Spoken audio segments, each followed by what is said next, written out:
Hello guys, तो कैसे हैं आप सब लोग। आई होप आप सभी अच्छे होंगे। तो स्वागत है आपका फिर से एक नई वीडियो के अंदर, जिसके अंदर हम कवर करने वाले हैं यूनिट फर्स्ट एनालिसिस के एक मोस्ट इंपॉर्टेंट टॉपिक को, दैट इज एरर। एंड ये हमारी यूनिट फर्स्ट की लास्ट वीडियो होने वाली है। तो चलिए अपनी वीडियो को स्टार्ट करते हैं।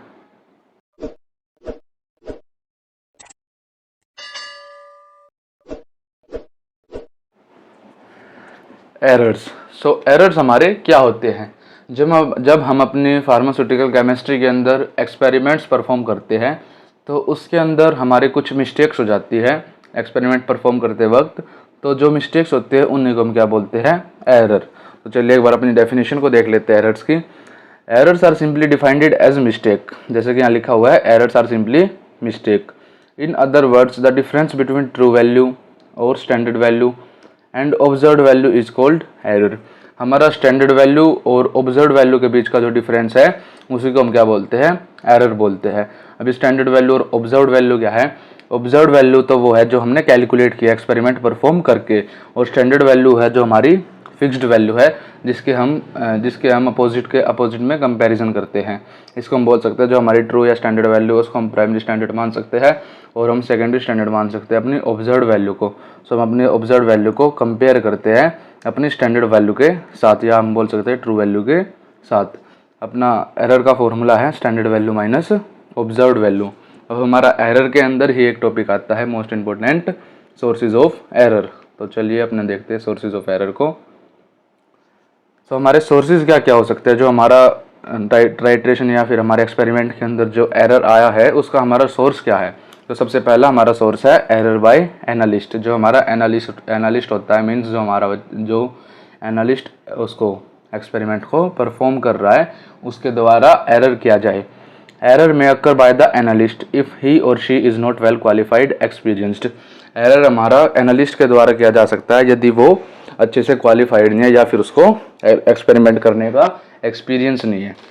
और having some personal inability like colour blindness, या फिर उसको कुछ पर्सनल इनएबिलिटी हो, लाइक कलर ब्लाइंडनेस हो, उसको जैसे रेड की जगह ग्रीन कलर नज़र आता हो, या फिर मतलब उसको पर्टिकुलर एक डिजीज़ होती है कलर ब्लाइंडनेस, उसको वो इनएबिलिटी हो, तो वो हमारा केमिकल्स के बीच में डिफ्रेंशिएट नहीं कर पाता। तो इसी वजह से हमारा एरर आता है एनालिस्ट की वजह से। देन हमारा नेक्स्ट एरर है error due to equipment. Equipment होते हैं हम जिन ऑपरेटर्स का यूज़ करके अपने एक्सपेरिमेंट को परफॉर्म करते हैं, यदि हमारा उनकी वजह से एक्सपेरिमेंट के अंदर एरर आई। और इक्विपमेंट की वजह से एरर क्यों आएगा, यदि हमारा जो इक्विपमेंट है वो अच्छे से कैलिब्रेटेड ना हो, या फिर वो हमारा स्टैंडर्ड क्वालिटी का इक्विपमेंट ना हो। एरर्स में occur if the equipment used in the analysis is defective. Errors हमारे एक्सपेरिमेंट के अंदर तभी आएंगे यदि जो हम इक्विपमेंट या ऑपरेटर्स यूज़ कर रहे हैं वो डिफेक्टिव हो और प्रॉपरली कैलिब्रेटेड ना हो। नेक्स्ट आता है एरर ड्यूरिंग सैंपल प्रिपरेशन। जब हम अपने सैंपल को प्रिपेयर करते हैं, अपने सॉल्यूशन को प्रिपेयर करते हैं सैम्पलिंग के दौरान, तो एरर उस टाइम भी हमारा एरर आ सकता है। एरर में occur during sampling if proper sampling technique are not followed or using wrong concentration of the solution. Error हमारा सैम्पलिंग प्रोसेस के दौरान आ सकता है यदि हम प्रॉपर सैम्पलिंग टेक्निक्स को फॉलो ना करें, और या फिर हम अपने जो सॉल्यूशन है उसको रॉन्ग कंसंट्रेशन के अंदर बना ले। जैसे हम एग्जांपल ले लेते हैं कि हमें सॉल्यूशन तो करना था नॉर्मल प्रिपेयर, लेकिन हम उसको मोलर सॉल्यूशन बना लेते हैं, तो इसकी वजह से हमारा एक्सपेरिमेंट के अंदर एरर आ सकता है। देन हमारा आता है एनवायरमेंटल या एक्सपेरिमेंटल एरर। एरर में occur if suitable laboratory environment and favourable condition is not available. Errors हमारा यदि हमारी लेबोरेटरी के अंदर सुटेबल एनवायरनमेंट प्रेजेंट नहीं है, तो उसकी वजह से भी हमारा एरर आ सकता है। यदि हमारी कोई भी एक्सपेरिमेंट है, कोई भी टाइट्रेशन है, वो एक स्पेसिफिक टेम्परेचर के ऊपर परफॉर्म होनी है, लेकिन हमारी लेबोरेटरी के अंदर वो टेम्परेचर नहीं है, फेवरेबल टेम्परेचर नहीं है, तो उसकी वजह से भी हमारी टाइट्रेशन या फिर हमारे एक्सपेरिमेंट के अंदर एरर आ सकता है। देन आता है error in method selection. Error में occur if the analyst performing experiment by selecting wrong method or not followed the proper steps of the procedure. Error अब हमारा कैसे आ सकता है, यदि जो एनालिस्ट है वो रॉन्ग मेथड के साथ हमारे एक्सपेरिमेंट को परफॉर्म कर रहा हो, या फिर जो प्रोसीजर की प्रॉपर स्टेप्स हैं उनको फॉलो ना कर रहा हो। अब इसके अंदर हमारा नेक्स्ट टॉपिक आता है टाइप्स ऑफ एरर। हमारे एरर्स कितने तरह के होते हैं। मेनली हमारे एरर्स दो ही तरह के होते हैं, चलिए देख लेते हैं। Errors are basically divided into two categories, systemic या डिटर्मिनेट एरर, रैंडम और इनडिटर्मिनेट एरर। मेनली हमारे दो तरीके के एरर होते हैं, एक डिटर्मिनेट एरर और एक इनडिटर्मिनेट एरर। सो सबसे पहले हमारा आता है determinate error. Determinate error generally occur by fault in the analytical procedures or in the instrument। Determinate error हमारा जनरली एनालिटिकल प्रोसीजर के अंदर या कोई फॉल्ट हो या फिर इंस्ट्रूमेंट के अंदर फॉल्ट हो, उसकी वजह से आता है। Cause of this errors are known to the analyst and can be avoided by pre planning and careful working. जो इसके कॉज होते हैं, मीन्स हमारा डिटर्मिनेट एरर क्या होता है, डिटर्मिनेट एरर हमारा सिस्टमिक एरर होता है, और जो इसके कॉज होते हैं मीन्स इस एरर के बारे में हमारा एनालिस्ट को पता होता है और वो उसको अवॉइड भी कर सकता है, उसको ओवरकम कर सकता है प्रॉपर वर्किंग के साथ या फिर प्री प्लानिंग के साथ हम उसको अवॉइड कर सकते हैं। और हमारा जो डिटर्मिनेट एरर है वो फर्दर आगे भी वो बहुत सारे टाइप्स के अंदर डिवाइडेड है, जैसे हमारे पर्सनल एरर हो गए, instrumental error, reagent error, additive error, error in method. ये हमारे फर्दर उसके डिवीजन हो गए डिटर्मिनेट एरर के। अब हमारा नेक्स्ट आता है indeterminate error. Indeterminate error are generally cause of random error and it is not known. जो इनडिटर्मिनेट एरर होते हैं वो हमारे रैंडम एरर होते हैं और वो एनालिस्ट को नोन नहीं होते, मीन्स एनालिस्ट को उनके बारे में कुछ पता नहीं होता और analyst has no control over it and they are unknown error. Analyst का उसके ऊपर कोई भी कंट्रोल नहीं होता और ये अननोन एरर होते हैं। This error can not be eliminated even after using high quality reagents and apparatus. In errors को हम रिमूव नहीं कर सकते या फिर ओवरकम नहीं कर सकते, चाहे हम बेस्ट क्वालिटी के ड्रग्स को, बेस्ट क्वालिटी के एपरेटस को भी क्यों ना यूज़ कर ले, लेकिन इन एरर्स को हम ओवरकम नहीं कर सकते। ये हमारे जनरली इनडिटर्मिनेट एरर के नाम से जाने जाते हैं। जैसे इसका एग्जांपल हम ले लेते हैं, जैसे हमारा जो ऑपरेटस हम यूज़ कर रहे हैं उसके अंदर वाइब्रेशन है, ये हमारा है मैकेनिकल एरर, वाइब्रेशन है। सो अब हम वाइब्रेशन को किस हद तक कंट्रोल कर सकते हैं, हम थोड़ा सा उसको कंट्रोल कर सकते हैं, लेकिन कम्प्लीटली हम वाइब्रेशन को उसके अंदर से कंट्रोल नहीं कर सकते। सो ये हमारा हो गया इनडिटर्मिनेट एरर, जिसका एनालिस्ट के ऊपर कोई कंट्रोल नहीं होता। अब एरर के अंदर हमारा आता है last topic, methods of minimising error. Errors can be minimised by following method given below. Error को हम कुछ मेथड्स के साथ मिनिमाइज कर सकते हैं, जैसा कि हमारे नीचे दिए गए हैं। तो चलिए देखते हैं एक करके। सबसे पहला हमारा आता है कैलिब्रेशन ऑफ द अपरेटस। जो हम एक्सपेरिमेंट के अंदर अपरेटस यूज़ कर रहे हैं, जो भी हम इंस्ट्रूमेंट यूज़ कर रहे हैं, उसको पहले कैलिब्रेट करें।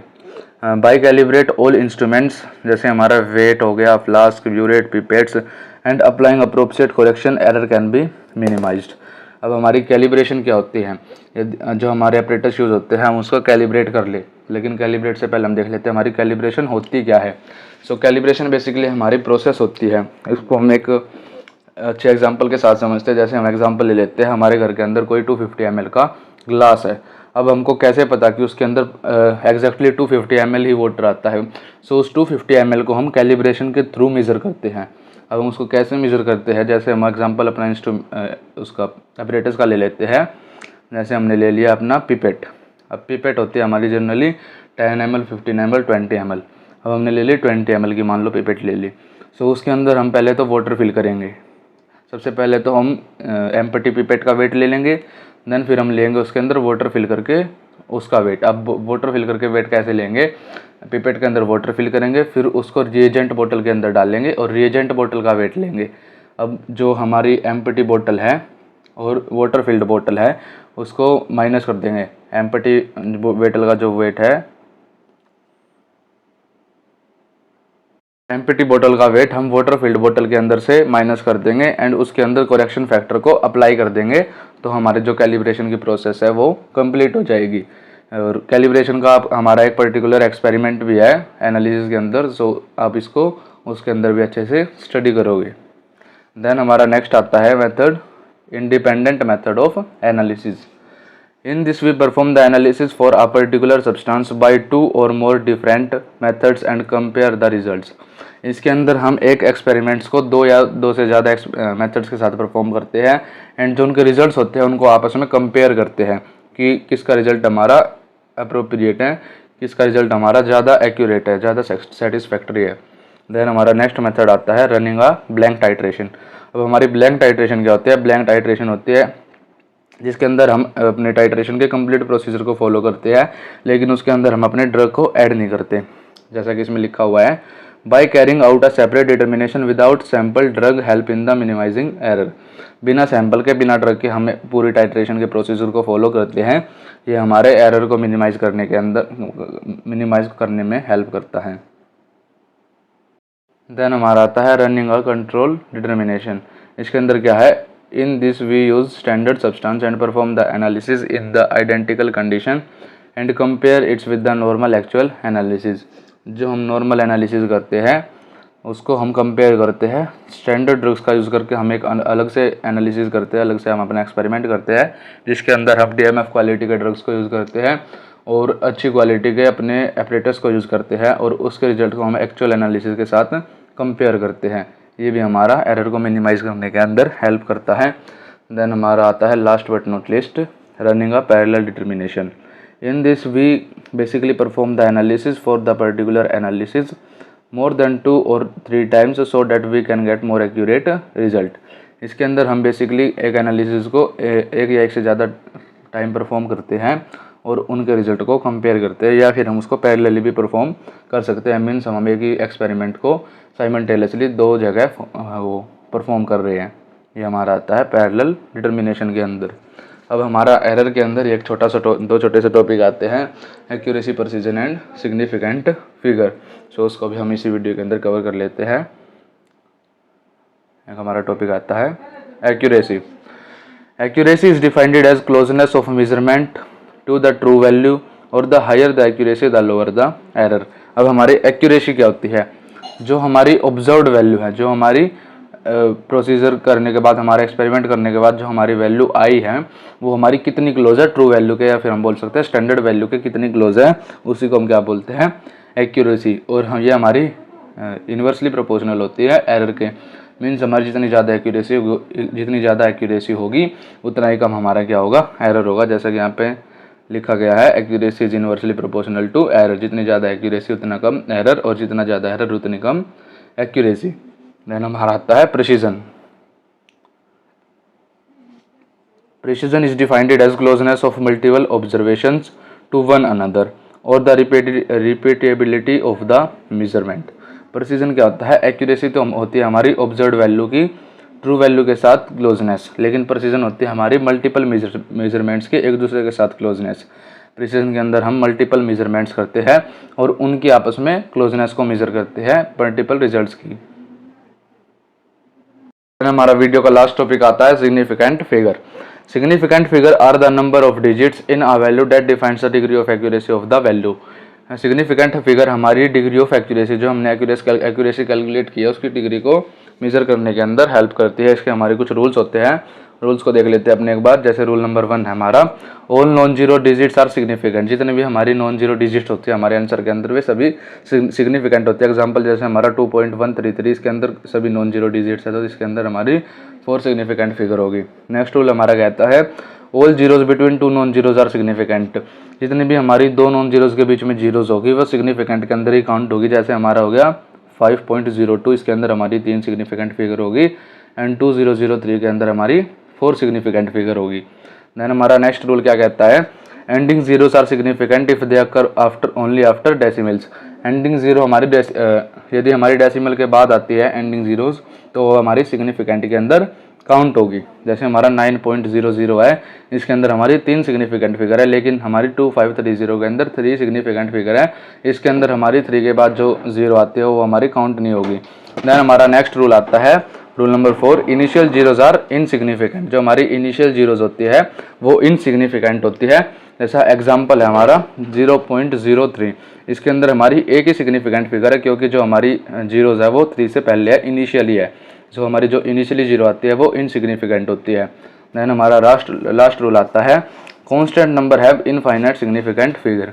जो हमारे कॉन्स्टेंट नंबर्स होते हैं उनमें हमारी इनफाइनाइट सिग्निफिकेंट फिगर्स होती है। एग्जाम्पल जैसे हो गया हमारा पाई के अंदर हमारी इनफाइनाइट सिग्निफिकेंट फिगर्स होती है, उनको हम काउंट नहीं कर सकते।